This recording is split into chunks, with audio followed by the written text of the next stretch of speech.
Why did Russia invade Ukraine? Ukraine and Russia are two countries that border each other in Eastern Europe. On February 24, 2022, Russia sent its army into Ukraine and began trying to take over the country by force.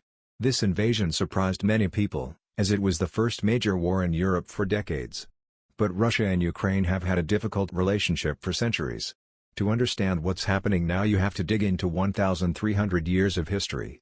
Both countries trace their beginnings to the same medieval kingdom, called Kievan Rus.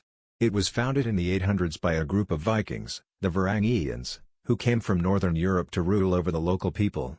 Kievan Rus spanned what is now Russia and Ukraine, and its people, the Slavs, are the ancestors of today's Russians and Ukrainians. Its capital was the city of Kiev, the same Kiev that is now the capital of Ukraine. Moscow, capital of today's Russia, was also part of Kievan Rus. Where is Ukraine? Kievan Rus was conquered by Mongol armies from Asia in 1240 and split up. Kiev became part of a new commonwealth that spanned today's Poland and Ukraine. Moscow became a local capital of the Mongol Empire. Both Moscow and Kiev were at the crossroads between Europe and Asia, but with different cultures based on their geography. Imperial Russia and the Soviet Union in the 1500s, descendants of the Kievan Rus princes in Moscow formed an empire of their own, Imperial Russia. By 1654, it included Kiev and its Ukrainian peoples along with other lands and people from Europe and Asia. In Imperial Russia, some saw Ukrainians as brothers to the Russians because they shared a culture dating back to medieval times. But Ukrainians said that while both groups practiced the same religion and shared some history, Ukrainian culture, such as its food, language, art and music, was different.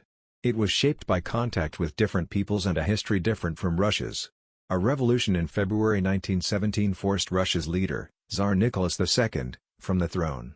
Another revolution that same year created a new empire called the Soviet Union. Some Ukrainians didn't want to join the new Soviet Empire. They tried to form their own country. But the Soviets defeated their movement and created the Ukrainian Soviet Socialist Republic instead, one of a number of republics that made up the Union. At first, it allowed Ukrainians to keep their culture and run their local government. But when the Soviets began to fear that Ukrainians wanted independence, they took their power away. A free Ukraine in 1991, the Soviet Union collapsed. Ukraine and Russia, which both had been part of the Soviet Union, became independent countries. Fast forward to 2013. Ukraine's president, Viktor Yanukovych, wanted Ukraine to be loyal to Russia. So he decided not to sign a trade agreement to bring Ukraine closer to Europe. Ukrainians protested, kicked Yanukovych out of office, and elected a government that favored Europe rather than Russia. Russian President Vladimir Putin claimed that despite these protests, most Ukrainians wanted ties with Russia. He also worried that Ukraine would join a military alliance with the US and Europe that would be a threat to Russia. In 2014, Russia took over an area in southern Ukraine called Crimea. It also sent soldiers and weapons to eastern Ukraine, claiming to be helping people who wanted to be part of Russia. In the 8 years since then, about 14,000 people have died, and 1 million people have fled to escape the fighting. The current war in February 2022, Putin again claimed that Ukrainians and Russians are one people.